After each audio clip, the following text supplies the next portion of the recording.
Sup nerds, I'm CuppaJoey and welcome back to another episode of r/That Happened, where we hear the most truthful, truest and truington stories ever on the internet.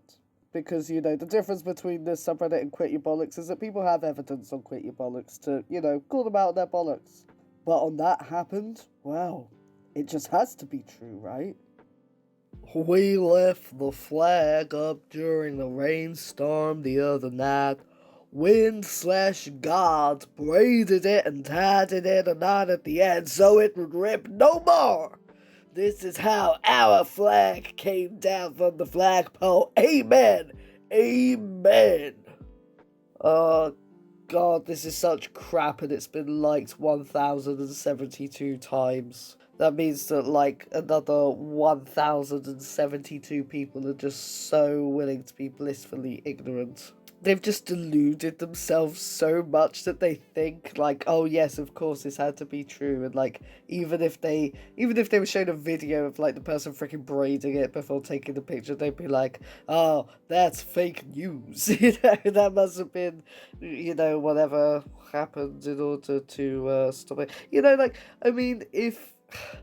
If God was protecting this flag to stop it from ripping, why did he let it rip in the first place? If, that's the logic you're freaking using. This is such bollocks, and it's, obviously used to schmaltz gullible people into, blind patriotism and nationalism, which, it's using religion for things that religion definitely shouldn't be used for. And, if I'm as familiar with Christianity as I'd like to think I am, it's kind of going against the whole thing. You're upholding a symbol of a police state, which is kind of the situation that Jesus was in, with the whole kind of militant people not liking a brown man, just saying. It kind of goes against the values that you're pretending that you hold. My mum has the news on every night when we eat dinner. The other day I was having a rough time and lying on the couch under a blanket. 9-year-old came up to me, took my hand and said, I'm sorry women's participation in the workforce has dropped so dramatically during the plague. Yeah, because that is exactly the sort of wording that a 9-year-old would use. Why do people talk as if their kids are these, empathetic geniuses that understand society and the way that the world works? I had such freaking wrong ideas about the world when I was 18, even when I was a fresh adult, I still really didn't understand the way that the world worked. And, I'm still certain that, in my late 20s, I'm 28 now, I'm pretty sure I've still got a lot to learn. So this whole idea of them coming out with these insightful words of wisdom, it's clearly, especially when it's language like that, women's participation in the workforce, that is not the kind of wording that they would use, and they would struggle. If that was the wording used on the news and they were just repeating it, they wouldn't really understand what it meant. They would need it explained in a different way, and then that's the way that they would say it. It's just, it doesn't work. People are so desperate to have their kids look like geniuses online, and you're just living vicariously through your children, which is a pretty dark way to go. If you're just using your kids for clout as opposed to treating them as actual freaking humans. Random guy at BNN. Pardon me, I don't mean to interrupt, but I just wanted to tell you that I think you're gorgeous. I laugh. Guy. What? Why do you laugh? Me. Because I'm not wearing any makeup and my hair is still wet from my shower and I'm wearing a tank top and glasses. Guy. I can't imagine you know what it's like to be anything but breathtakingly beautiful. And then I started to cry in the middle of the bookstore. Not ugly crying, but definite visible tears. Pretty sure that was not the reaction for which he was hoping. When I first started reading this, I thought that it was, I thought that it might be true when I was reading, the first, up until I got to, because I'm not wearing any makeup, blah, blah, blah, blah. Because a lot of the r/that happens, I noticed that quite a few of the posts are just girls saying experiences that happened to them, and then, some freaking incel just refusing to believe that would ever happen to a woman, even though there are loads of stories like this, happening. I thought, oh, it's just one of those ones. But as I read through it, like, what gave it away for me, absolutely, was when they said, I started to cry in the middle of the bookstore. But, like, not, like, ugly crying. I was still beautiful. Like, that was what got me. And this wasn't a story about how they felt violated or uncomfortable because somebody did all of that, which is how those stories normally go. But it was like, oh, like, he said, that I was beautiful, and then I pointed out that I wasn't even doing the things that make me beautiful, but he still called me beautiful. See, I'm beautiful all the time, people. Why aren't you recognizing that? That's basically what this post is. If you enjoy watching my content, then please consider throwing me a few pennies down at my Kofi down below. If you would like to just buy me a coffee, you can throw me as little as £3 down below. If not, thanks for just enjoying my content, and I hope you enjoy the episode. I had a bully in school when I was 4. He was 16. He was being mean to me and I smashed his head with a rock. Weeks later, he apologizes for being a bully. And he gave me his most valued Hot Wheels and I forgave him, and we're friends to this day, and I treasure the Hot Wheels car. What? I mean, this must have been freaking stacked 4-year-old. If he was able to smash in a 16-year-old's head with a rock, he must have been like, like Jerry Mouse when he takes that strength potion and it's just boom, boom, boom, like that. That's just what I'm picturing as this kid. It's been like 16 times as well, 16 people thinking, yeah, that sounds good. Like, it's just such a non-conflict resolution. Like, I had a kid that was mean to me, so I smashed his head in, and now we're friends. It just doesn't make any sense whatsoever. They literally banned camo pants from my old school because people kept making invisible jokes. So one teacher had a mental breakdown and decided to quit because of them.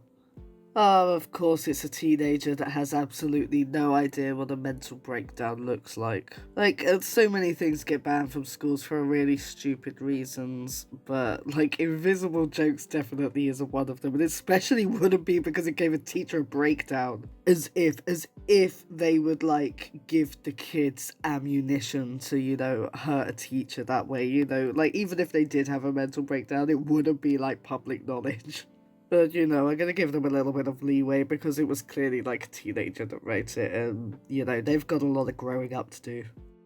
I literally have the best story from tonight. So I was at a secret location in a Cardiff warehouse, living it up, and a police officer walks in. Everyone in the place clocked and shut up. Can you imagine? This geezer goes, "Frick the uniform, I just finished my shift and I did not want to miss out on this bad boy. Never in my life have I seen someone stag so hard." What? If you've seen someone stag so hard?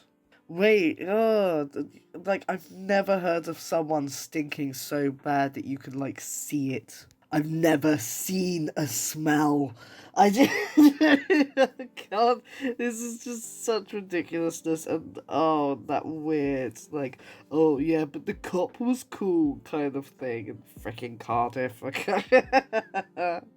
Do want to miss out on this bad boy. It's just so much secondhand embarrassment. I got 6 girls' numbers tonight because a dude started shooting at the bar I was at, and I moved them all to the bathroom while their boyfriends hid behind the bar. LMFAO. For God's sake, like, it freaking pisses me off. Like, it isn't just the cringiness of how this is obviously not true, but it's the idea of, like, trying to make out, no, there was a shooting, but I was, like, so tough and manly that 6 whole girls, 6 whole people of the femula variety actually gave me, this guy, their numbers. They gave me their phone numbers so that I could talk to them just because I was so manly, and their boyfriends hid. Their boyfriends did what you're supposed to do during a shooting, and they hid away. Whereas I was like super tough, cool guy, and I moved the girls, and I just gathered up the girls. I was like, no, men, you stay behind. Just the ladies, you come with me. Boom, what's your number? I mean, and why? The whole point is that they want clout, right? They want to make themselves look good, but this just makes yourself look so sad. Just so sad. Like, we're all just normal people. Just be normal. Just be normal. That's easier said than done. We'll just talk about everyday life. People find it entertaining. It's fine. You don't need to make up stories to prove that you're attractive, because only somebody who's clearly got deep issues within themselves would make this crap up. 6 girls' numbers. Because, like, not traumatized, but boasting about getting numbers, So, while visiting Disneyland, we hated drinking from the new paper straws. Luckily, I brought along a personal stash of plastic ones and found myself handing them out to other guests. Got so many high fives, my hand hurts. I feel like I helped make it the happiest place on earth. Yeah, because the one thing missing from everybody's life at freaking Disneyland is plastic straws. Okay, now I understand that plastic straws can be necessary for a lot of disabled people, especially. For a lot of people, they are pretty much the only way you're going to be able to safely intake liquid. But of course, they wouldn't be at Disneyland normally because they're immunocompromised. And the idea of just handing out McDonald's straws, like, don't worry, I've got these. Well, I don't know, they're McDonald's, but this, like, here, I'm making people happy with plastic straws. The idea of everyone high-fiving you, like, it's just so freaking stupid. I ordered a Switch on Walmart.com and I got a PS4 with a note, I think this is what you meant on it. Thank you, whoever did this. I love it. Well, if that were the case, why didn't you just buy a PS4 in the first place? There's also the fact that they have, like, a Nintendo Switch game, like, on the freaking thing behind them. Like, you're not going to be able to play that on the PS4. This is just so unbelievable. Like, somebody would get into a lot of trouble. They're not making, like, the epic gamer move that they think they are. It's like the idea of, like, identifying as a gamer in that way is just so embarrassing. I spend a lot of my free time playing video games. I love video games. I recently bought the itch.io anti-racism bundle for just $5 that gives money towards the George Floyd Fund. And it is really good. I was actually considering making a video on the games that I recommend in that specific bundle, just because I've been enjoying them so much. But even so, I wouldn't say I identify as a gamer. You insult gamers, you insult me. Because, it's a freaking hobby, come on. When I was 17, turning 18 in a week, my friend's older sister, who was 19 at the time, offered an early birthday present to me, and I legit thought it was just a regular person. Then she sent me a text over Insta of her nude butt, which I'ma just say I didn't mind at all. Then she followed that up with a text saying that she'd be willing to take my first time, which funnily enough, I wasn't a virgin, but me assuming she was doing it with that thought in mind, I went for it. Long story short, best time of my life, don't regret it one bit. The words of a man who was not only not a virgin then, but is still a virgin now and clearly very insecure about it. There is nothing wrong with not having sex, there's nothing wrong with being a virgin, there's nothing wrong with having a dry spell. This idea that you have to continuously be engaging in sex with a or multiple sexual partners in order to be successful is just ridiculous. And it leads to freaking cringeworthy stories like this of people who just can't handle the idea that, they've been without sex. So they make up some friend's older sister. It's so embarrassing. Holy crap, I just got on Zoom and my students told me today was a holiday, so I released them immediately and apologized for not knowing. Y'all, the only holiday today is 420. I just released my students for freaking 420. Yep, that definitely sounds like the very reasonable actions of a responsible teacher. Like, it isn't even the teacher doing that. The teacher getting something wrong releasing the students, it could happen. The thing that makes this way unbelievable, what freaking student thinks that they can get away with pretending it's a holiday or, and decides to log on to Zoom? Because, I'm not familiar with Zoom in particular, but I do use a similar software in order to have meetings with my work while I'm working from home. And I know that in order to do that, you've got to open up Zoom, you've got to log in, you've got to put in the passcode for the room. There's all of that to consider. And also think about it, how many times did, a kid try and say, oh, miss, today was, and, make up some random crap to try and get away with it. I'd like to think that teachers are smart enough to not get fooled by crap like that. That's it for this episode of r/That Happened, where we heard stories about things that, definitely happened, folks. I don't know why anyone would think otherwise. It's not like they're hard to believe. And as I say at the end of every episode, if you enjoyed hearing from this subreddit or would like to hear from any other subreddit, then do let me know in the comments. And until then, I'll see you all next time.